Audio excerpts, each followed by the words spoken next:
What's up, guys? Glad to see you. This is Mac from Frontal Lobe Podcast.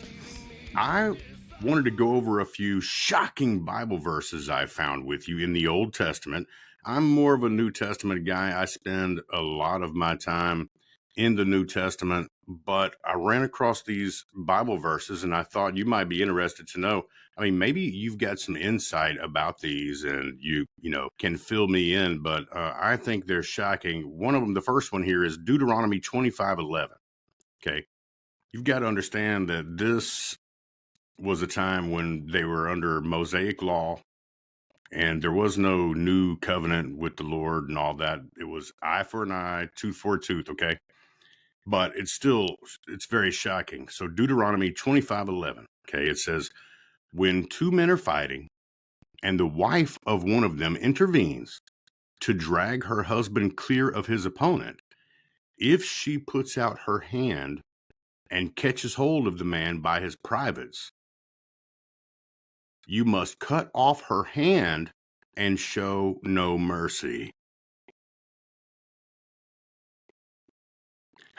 I know that he wanted to send a clear warning. Hey, you should never do this. But even in a case of life and death, I'm teaching my daughters to do just that in the case of life and death. All right. So the next one, Psalms 137:9. Now, this one is crazy to me. It says, happy is the one who seizes your infants and dashes them against the rocks. I mean, have they been hanging around ISIS? This sounds like a terrorist thing, This is crazy. So, again, if you've got some insight on this, if you've got more knowledge than I do and understand what's going on here, I know that the Israelites were being brutalized by the Babylonians at this time. So I can understand the feeling, and it might have been just in some way that I can't understand.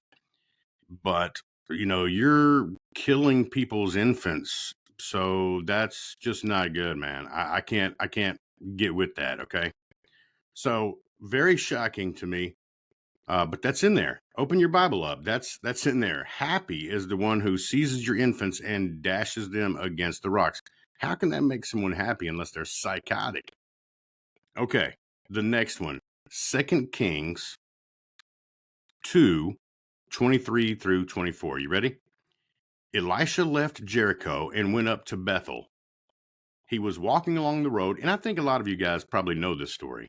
And a group of boys from town began mocking and making fun of him. Go away, Baldy, they chanted. Go away, Baldy. So they're making fun of his bald head. Elisha turned around and looked at them, and he cursed them in the name of the Lord. That would be Yahweh. Then 2 bears came out of the woods and mauled 42 of them. So first of all, 42 of them, which means, to me, it means there are more than 42 of these youths. And I imagine teenagers, adolescents, And so there's a crowd of teenagers out there surrounding him, making fun of him, mocking him. Maybe the bears mauling these kids were, defense, God's way of defending him. But the way it reads is that he got his feelings hurt because they were making fun of his bald head and cursed him. And the curse caused these 2 bears to come out and kill 42 of these adolescents. That's shocking to me. Shocking. I mean, I would want to escape that type of a situation too if I felt threatened. There's 50 adolescents, around, and they were getting riled up and, perhaps fixing to attack me or something. But I don't want them to die. I mean, if I had to defend myself with lethal force, I guess I would if I was absolutely forced to. But just cursing them, and it seems to be about them mocking his bald head. But this is a prophet of God, okay? This is right after he just took on the mantle from Elijah. This is Elisha. So Elijah had just been taken up in a whirlwind to heaven, okay, and Elisha takes on his mantle. So he's got some straight power, okay, skill, and he knows he's in good with the Lord. So whatever he says pretty much happens, you know. So leave your thoughts and comments below. The next one I'd like to go over with you is Jeremiah 19:9. It says, I will make them eat the flesh of their sons and daughters, and they will eat one another's flesh, because their enemies will press the siege so hard against them to destroy them. So their enemies are there. They're under oppression. They're being sieged upon. It's not like they've got fast food restaurants on every corner like we do, or stores with food everywhere, all over the place. And if they're under siege like this, I'm sure they're not out in the garden, you know, gardening and picking vegetables. I just don't understand eating your kid. I just wouldn't do it. I would not do it. I would die first, of course. And I think most of you would. What am I missing here? What insight do you have into this? I think this actually was prophesied in a previous book that this would happen. And so did it happen just to fulfill prophecy? Let me know in the comments below. But if I was in this situation, and I think most of you men could relate to this, if I was in the stuff is hitting the fan situation and we were starving to death, I can imagine peeling off pieces of my own flesh and frying it up for the kids before I would eat them. I can't imagine eating my kids, dude. Dude. What? Shocking Bible verse right here. So tell me what you think about it in the comments below. All right. The fifth and final one that I'd like to go over with you guys. This one is jacked up. Get ready. This might be the most shocking, twisted Bible verse that there is. Genesis 19:8. First of all, let me give you a little backdrop. Lot. Remember Lot, the righteous one who was found in Sodom and Gomorrah. Okay. He was the only person with a righteous soul. But how righteous was he? So some angels came to find a righteous person in Sodom and Gomorrah. Okay. He was in Sodom. And they came to his house, these men, angels, they were male angels. And the men of the town in Sodom, they were attracted, they were perverted. They were attracted to these angels, these men, and they wanted to have sex with them. Okay. So they show up at Lot's house and they're banging on the house and on the door, bring those men out so that we can rape them. And it's not just one crazy guy at the door. This is the town, the men of the town.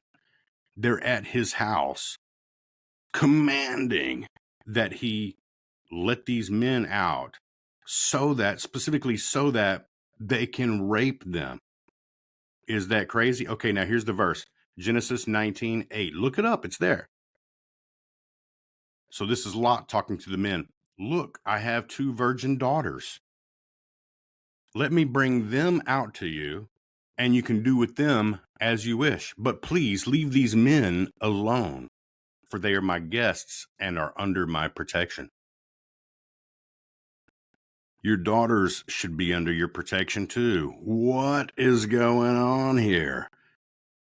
So again, I know this is a crazy situation, and you got to say, well, I don't know what I would really do if I was in a situation like that. But let me assure you that offering up my daughters in place of these grown men who might be able to defend themselves a little better would not be happening. I would not be offering up my daughters.